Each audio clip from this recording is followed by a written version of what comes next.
तो इसलिए मूर्ति पूजा के लिए भी कहीं नहीं कहा गया है। ऐसा शब्द नहीं आया पूरे त्रिपिटक में, मैंने पढ़ा है तो नहीं आया है। उसकी अट्ठकथा पढ़िए, टीका पढ़िए, महाटीका पढ़िए, अनुटीका पढ़िए, भाष्य पढ़ा है, सब पढ़ा है, कहीं नहीं आया, कहीं नहीं आया।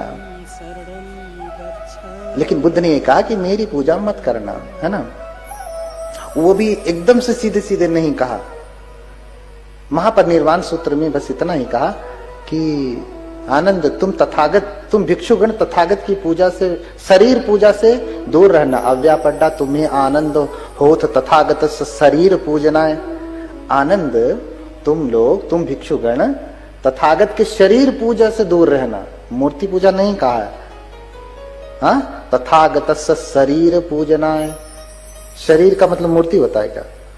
यानी भगवान बुद्ध के महापरिनिर्वाण के बाद जो उनका मृत शरीर होगा, उस शरीर पूजा से तुम लोग दूर रहना। उपासक उपासिका लोग पूजा करेंगे।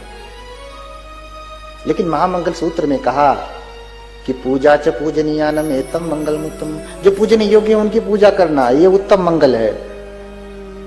तो बताइए ना, इस पूरी धरती पे, इस पूरे ब्रह्मांड में बुद्ध से अधिक कौन पूजनीय है? बुद्ध से अधिक कौन निष्कलंक है? कोई है? तो भैया उन्होंने सीधे सीधे नहीं कहा कि कोई भी महापुरुष, कोई भी भगवान अगर ये कह दे आओ मेरी पूजा करो, तो वो है ही नहीं। क्योंकि जिसके भीतर का मैं खत्म हो गया, वो क्यों कहेगा कि आओ मेरी पूजा करो? जो मैं मेरे से दूर हो गया, वो कहेगा आओ मेरी पूजा करो? नहीं, कहेगा ही नहीं। जो मैं मेरे से परे हो गया, वो ये कहेगा जो पूजने योग्य है उसकी पूजा करो। तो इस संसार में अब जो पूजने योग्य है उसकी पूजा करो, ये बात तो समझ में ही नहीं आई। तथागत के शरीर पूजा से दूर रहना, सीधे सीधे देखना है एकदम। प्रज्ञा के चक्षु से देखेंगे तो भगवान अप्रत्यक्ष रूप से कह रहे हैं जो पूजने योग्य उसकी पूजा करना। तो इस पूरी धरती पे बुद्ध को छोड़ करके कोई और पूजनीय है क्या? आप बताइए।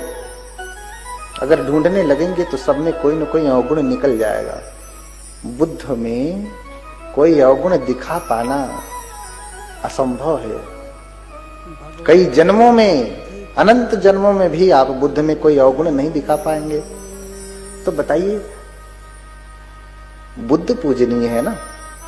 इसलिए इस बात को समझ करके महायान ने पहले सम्राट कनिष्क के काल में मूर्तियां बनाना शुरू किया, पूजा करना शुरू किया। ये सब कुछ जो देख रहे हैं ना, ये सब प्रक्रिया वहीं से है, सब कुछ वहीं से है। हाँ, अब देखिए, मैं कह रहा हूं कि बोधिसत्व बाबा साहब को बोधिसत्व की उपाधि महायान के अनुसार ही दी गई है। उनकी दीक्षा का पूरा प्रकरण महायान के अनुसार है। ठीक है, प्रणाम करने का ढंग भी महायान के अनुसार है। उनकी एक बोधिसत्व बुद्ध कैसे बनता है, ये पूरी बात 10 भूमिक सूत्र से लिखी गई है। 9 वैपुल्य सूत्रों में से एक सूत्र है। कभी नाम सुना है इस सूत्र का? नाम ही नहीं सुना तो कैसे पता चला कि कहां से लिखा है बाबा साहब ने? ये पूरा 10 भूमिक, हाँ, देयर आर 10 स्टेजेस, 10 स्टेज हैं जिसके अनुसार जो है बोधिसत्व बुद्ध बनता है ना, बुद्ध बनता है। तो इसलिए बोधिसत्व को आप समझिए, उनकी पूरी चर्या महायानी है। आपने पढ़ा होगा एक किताब डॉक्टर अंबेडकर संस्मरण और स्मृतियां, उसमें पूरा सम्यक प्रकाशन से छपी है और भी प्रकाशनों से छपी होगी। उसमें नानक चंद रत्तू स्वयं लिख रहे हैं कि बाबा साहब प्रणाम के लिए ओम मणि पद में होम कहते थे। क्या कहते थे? जैसे हम कहते हैं नमो बुद्धाय, बुद्ध क्या, जो बाबा साहब क्या कहते थे? ओम मणि पद में होम। अब ये किसका मंत्र है? ये आर्य अवलोकितेश्वर का मंत्र है। अब ईश्वर शब्द से भी आपको आपत्ति है। अवलोकितेश्वर, अवलोकित प्लस ईश्वर, अवलोकित, अवलोकितेश्वर, अवलोकित, ठीक है। अवलोकित माने जो नीचे देखता है। The Bodhisattva who looks down, जो बोधिसत्व नीचे देखता है, माने निम्न। अरे ये सब तो दुख से पीड़ित है, मैं अकेले तर गया, बुद्ध हो गया तो क्या लाभ, ये तो दुखी ही रह जाएंगे ना। ऐसे बोधिसत्व होते हैं। हाँ, ऐसे बोधिसत्व होते हैं। इनका नाम, ईश्वर का अर्थ होता है स्वामी। ईश्वर का अर्थ होता है स्वामी, ईश्वर कहते हैं पाली में। ठीक है। अब इस ईश्वर का अर्थ अन्य में क्या है हम नहीं जानते। बौद्ध धर्म के अनुसार, बौद्ध संस्कृत साहित्य और पाली साहित्य के अनुसार ईश्वर का अर्थ होता है स्वामी। ऐसा स्वामी, स्वामी किससे कहते हैं? जो अपने आप को साध लिया है, स्वामित्व जिसने अपने ऊपर स्थापित कर लिया है, जिसने अपने विकारों को दूर करके सद्गुणों में जो स्थापित हो गया है, स्वामी हो गया है।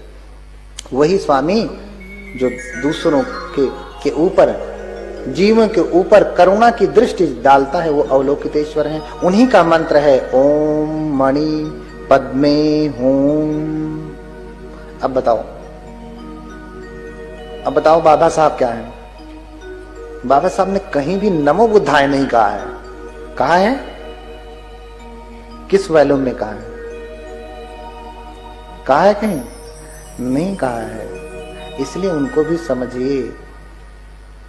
बाबा साहब ने संविधान भी लिखा तो हाँ 24, 25, 26 अनुच्छेद को देखिए, किसी भी धर्म की निंदा के बारे में उन्होंने नहीं कहा है, कोई अधिकार नहीं दिया। आप किसी के धर्म की निंदा नहीं कर सकते। स्वयं जिसको आप अभिमान, आप कह रहे हैं ना आप बोधिसत्व बाबा साहब को मानते हैं, स्वयं बाबा साहब ने संविधान में लिखा कि किसी भी धर्म की आप निंदा नहीं कर सकते। और बहुत सारे बिच्छू हैं, बहुत सारे अन्य लोग हैं जो दिन रात दूसरे के धर्मों की निंदा करते हैं और कहते हैं कि हम बाबा साहब को मानने वाले हैं। ऐसे न मानिए बाबा साहब को, उनके कद को छोटा न करिए। वो बोधिसत्व हैं, बोधिसत्व होने वाले बुद्ध हैं, उनके कद को छोटा मत करिए। उन्हें किसी जाति के लेप से लगा करके न देखिए, नहीं तो आप उनको समझ नहीं पाएंगे, उनको समझ नहीं पाएंगे। क्योंकि आपने कह दिया दलितों के मसीहा, पिछड़ों के मसीहा, अगड़ों के मसीहा, इनके मसीहा, उनके मसीहा, तो भैया ब्राह्मण क्यों कहेगा कि हम तुम्हारे मसीहा ने, तुम देखो हमसे क्या लेने देना। ऐसा नहीं कि उनके मसीहा नहीं है, सबके मसीहा है, संविधान सबके लिए है ना। तो यहां बात बोधिसत्व की है कि आप बोधिसत्व को कैसे समझते हैं, कैसे जानते हैं, कैसे जानते हैं। बातें बहुत हैं। अब 8 मुट्ठी पुष्प से उन्होंने पूजा की और फिर भिक्षु संघ ने पूजा किया, सभी चले गए। इधर सुमेध तपस्वी जो है सोचने लगे कि एक बोधिसत्व की चर्या क्या होती है जिसको करके व्यक्ति बुद्ध बनता है। तो उन्होंने देखा कि 10 पारमिताएं पूरी करनी पड़ती है बोधिसत्व को, और ये पारमिताएं पूरी करते करते एक ही जन्म में होंगी कि कई जन्म लगेंगे, इसकी कोई गणना नहीं, इसकी कोई गणना नहीं। या आप कब तक इसको पूरा कर पाएंगे? ठीक है, जब कर लिया, जितने जन्मों में कर लिया उतने जन्म में, उसके बाद आप बुद्ध हो जाएंगे। एक ही जन्म में कर लिया तो आप बुद्ध हो जाएंगे। 2 जन्म किया, 10 जन्म, 1000 जन्म, लाख जन्म जब कर पाएंगे, जब पूरा कर पाएंगे तो आप बुद्ध हो जाएंगे। बोलिए भगवान बुद्ध की। हाँ, अब बोधिसत्व जो है तुषित, हाँ, तुषित का अर्थ है संतुष्ट। समझ रहे ना? ऐसा लोग, जहां लोग संतुष्ट रहते हैं, यहाँ जो भी बहुत संतुष्ट होगा, जो है उसमें संतुष्ट है, तो समझ लीजिए कि वो तुषित लोक में ही है। कहाँ है? तुषित लोक में ही है। लेकिन संतुष्टि आना संभव है क्या? है। अच्छा, कितना धन मिल जाए तो आप कह देंगे कि बस अब नहीं चाहिए? कितना मिलने के बाद? ऐसा कभी दिन आएगा? 100 मिला तो 1000 की कामना, 1000 मिला तो लाख। ऐसा नहीं कि जीवन में कुछ मिला नहीं, बहुत कुछ मिला है, बहुत कुछ मिला है, लेकिन बहुत कुछ मिला है, लेकिन फिर भी कामनाएं पूरी नहीं हुई, कभी भी पूरी नहीं हो सकती। न कन्हा पन्वसेन तित्ति कामेषु विज्जति। अगर काशार्पणों की वर्षा हो जाए, सोने चांदी हीरे जवाहरात की वर्षा भी होने लगे ना, तो भी कामनाओं की कभी पूर्ति नहीं हो सकती कि बस अब नहीं चाहिए, इतना हीरा बहुत है, इतना सोना बहुत है, इतना पैसा बहुत है। ऐसा नहीं।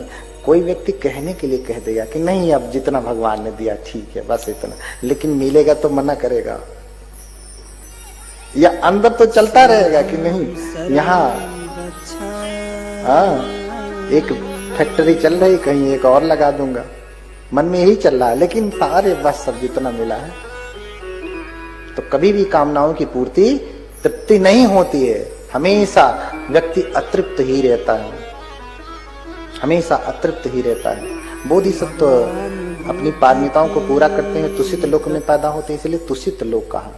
ऐसा लोक जहां लोग संतुष्ट रहते हैं।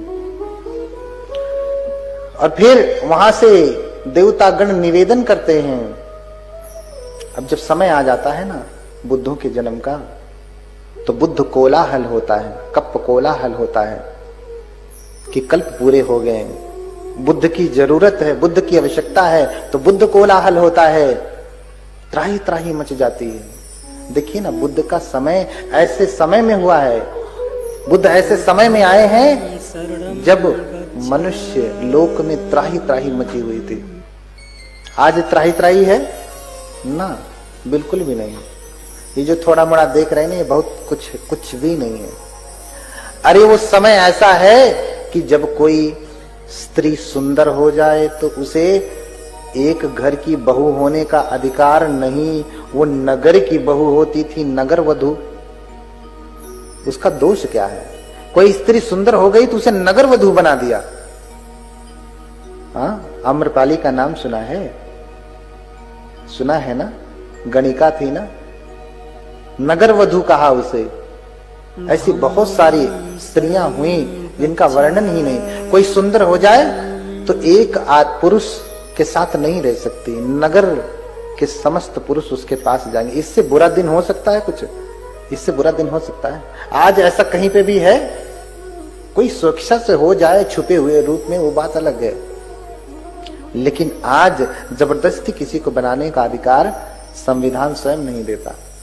अगर कोई कर रहा है ऐसा तो दंडनीय है। हाँ, तो ऐसा दिन है। मनुष्य भी पशुओं की तरह खरीदे बेचे जाते थे। हाँ, मनुष्य पशुओं की तरह खरीदे जाते थे। इतना ही नहीं, दास दासी रखे जाते थे। आज रखे जाते हैं क्या? इससे भी बुरा दिन होगा क्या?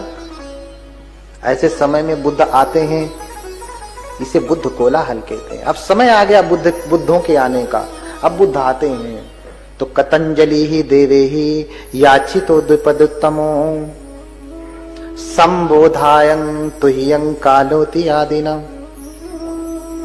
आकर के देवतागण तुषित लोक में बोधिसत्व सुमेध से याचना करते हैं कि हे सुमेध, हे बोधिसत्व, आपके जन्म ग्रहण करने का समय आ गया है, जन्म लेने का समय आ गया है। हाँ, अब मनुष्य लोक में जाइए, धरती पे जाइए, जन्म लीजिए और इसी जन्म में आप बुद्ध बनेंगे। ये आपका अंतिम जन्म है। और फिर सुमेध जन्म लेते हैं कहाँ? कपिलवस्तु में। कपिलवस्तु के राजा हैं सुद्धोधन, उनकी पत्नी है महामाया। देखिए, दोनों बड़े धार्मिक हैं। कथा, अरे बुद्ध के जीवन चरित्र को 3 दिन में कैसे सुनाऊंगा? बड़ा कठिन हो जाता है जब 3 दिन, 5 दिन, 10 दिन कोई कहता है इतने में भगवान बुद्ध के जीवन चरित्र को सुनाओ, तो कैसे सुनाऊं? हाँ, कठिन नहीं है। जिसका जीवन 45 वर्षों का है, उसे हम 1 दिन में, 2 दिन में कैसे सुना पाएंगे? और कोई सामान्य व्यक्ति नहीं, भगवान है जिसके हर क्षण की कीमत आप समझ सकते हैं। जिसके हर क्षण का महत्व तो इतना बड़ा है कि उस एक क्षण की व्याख्या करने लगूं तो मेरा पूरा जीवन खत्म हो जाएगा, तो भी मैं व्याख्या नहीं कर पाऊंगा। और उनका जीवन चरित्र में 3 दिन में सुनाऊं, संभव नहीं। बोलिए भगवान बुद्ध की। हाँ, कहते हैं कि राजा सुद्धोधन बड़े धार्मिक हैं, शीलवान हैं, और माता महामाया भी बहुत धार्मिक है। देखिए पुत्र पुत्री आप जैसे चाहेंगे वैसे पैदा होंगे। थोड़ा सा बता दे रहा हूं, बहुत गहरा है लेकिन बता दे रहा हूं थोड़ा सा। आज आप जैसा चाहते हैं वैसा बेटा नहीं होता, होता है। सोचते हैं कि बेटा बुढ़ापे की लकड़ी होगा, तहां वही लकड़ी उठा के मारने लगता है, मारता है ना। सोचते थे कि बेटी ऐसी होगी, लेकिन नहीं होता। इतना ही नहीं, कामना किया कि बेटा ही होवे तो भी नहीं हुआ, कामना किया कि बेटी ही होए तो भी नहीं हुआ। और मानते किसको हैं? भगवान बुद्ध के धर्म को। ये धर्म जो कहता है कि अत्ता ही तनो नाथो, तुम अपने स्वामी हो। तो स्वामी जब कोई होता है, मालिक होता है, तो जो चाहता वो कर लेता है ना। आप तो अपनी मर्जी से पुत्र पुत्री भी नहीं पैदा कर सकते, कर सकते हैं? आपके वश में है। तो फिर भगवान बुद्ध का ये वचन ही गलत होगा फिर, हाँ? तो फिर भगवान बुद्ध का वचन गलत होगा? नहीं, समझने में गड़बड़ी हुई है। हाँ, समझने में गड़बड़ी हुई है, क्योंकि कक्षा में जो पढ़ा वो भगवान बुद्ध के त्रिपिटक से नहीं पढ़ा, इसलिए समझ नहीं पाए, इसलिए नहीं समझ पाए। भगवान कहते हैं कि किसी के निर्माण में, अच्छे बुरे होने में 4 नियम काम करते हैं। बीज नियम, ऋतु नियम, कर्म नियम और आहार नियम। धर्म नियम भी काम करता है, लेकिन 4 मुख्य हैं। बीज ठीक होना चाहिए, खेत ठीक होना चाहिए, भूमि उपजाऊ होगी तभी बीज जमेगा। बंजर भूमि में बीज जमने वाला नहीं है। और बीज बो दिया तो सिर्फ बोने से ही काम खत्म नहीं हो जाता, समय पे खाद देना पड़ेगा, पानी देना पड़ेगा। कीड़े लग गए तो कीटनाशक डालना पड़ेगा। देखिए ना, सब्जियों में कीड़े लग जाते हैं ना, पेड़ों में कीड़े लग जाते हैं, फलों में कीड़े लग जाते हैं। वर्षा नहीं हुई तो पानी डालना पड़ेगा, सिंचाई करनी पड़ेगी, बहुत ध्यान रखना पड़ता है। और फिर फसल तैयार हो जाती है, फल तैयार हो जाते हैं। और अब काट करके अनाज को, वहां भी जिम्मेदारी खत्म नहीं होती।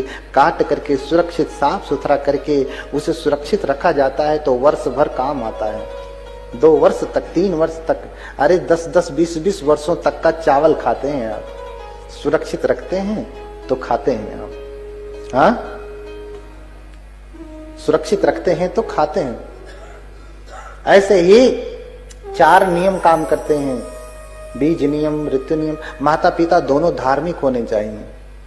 देखिए, अब तक आप चाहे जैसे रहते रहे होंगे, लेकिन जब बच्चे को जन्म देना है ना, तो फिर धार्मिक हो जाइए, अच्छे हो जाइए। अगर चाहते हैं कि अच्छा पैदा हो, संतान पैदा हो, हाँ, कहते हैं पूत सपूत काधन संचय। नहीं तो दुष्ट पैदा हो गया तो फिर कमाइए आप, उड़ाने के लिए तो आया ही है, हाँ? अगर आ गया दुष्ट तो सारा कमाया हुआ नष्ट कर देगा, सब कुछ नष्ट कर देगा। इसलिए हर कोई, अरे देश परेशान है नेता से, अब बाप परेशान है। बोलिए भगवान बुद्ध की। हाँ, क्यों ऐसा होता है? ये परेशान क्यों हो रहे? क्योंकि बुद्ध को नहीं जान रहे, बुद्ध की शिक्षा को नहीं जान रहे। नहीं तो बुद्ध कह रहे हैं कि तुम स्वामी हो, चाहोगी लड़का हो तो लड़का ही होगा, लड़की नहीं होगी। समझ रहे ना? चाहोगे कि लड़की हो तो लड़की ही होगी, लड़का नहीं होने वाला है। लेकिन भगवान बुद्ध के वचनों को जानेंगे तब तो। कैसे? तो ये 4 नियम भगवान कह रहे हैं कि करना पड़ेगा, है ना? 4 नियम, बीज नियम, ऋतु नियम, कर्म नियम, आहार नियम, ये 4 नियम ठीक हो गए तो फिर समझ लीजिए कि आपका काम हो गया। तो माता पिता धार्मिक हो जाए, ठीक है? माँ भी धार्मिक, पिता भी। पिता बीज है, माता खेत है। बीज ठीक है, खेत ठीक नहीं तो भी बीज जमेगा नहीं। खेत ठीक है, बीज ठीक नहीं है, उसमें कीड़े लगे हैं, बीमारी वाला है, तो भी काम चलने वाला नहीं है। दोनों ठीक हो जाए, है ना, तब जाकर के अच्छी संतान आएगी। अब गर्भ में बच्चा आ गया तो पूरे 9 महीने की प्रक्रिया है। इतना ही नहीं, पहले तो तैयारी करनी पड़ती है। अच्छा, हम आकर के ऐसे सीधे वहां से आए और चुपचाप यहाँ आकर के बैठ गए? नहीं ना, पहले तैयारी करनी पड़ी ना, तब जाकर के कथा सुन रहे हैं। हाँ, कोई भी काम की पहले तैयारी होती है। अरे जिससे पूरा जीवन चलना है, जो आपके बुढ़ापे का सहारा है, उसकी कोई तैयारी हुई?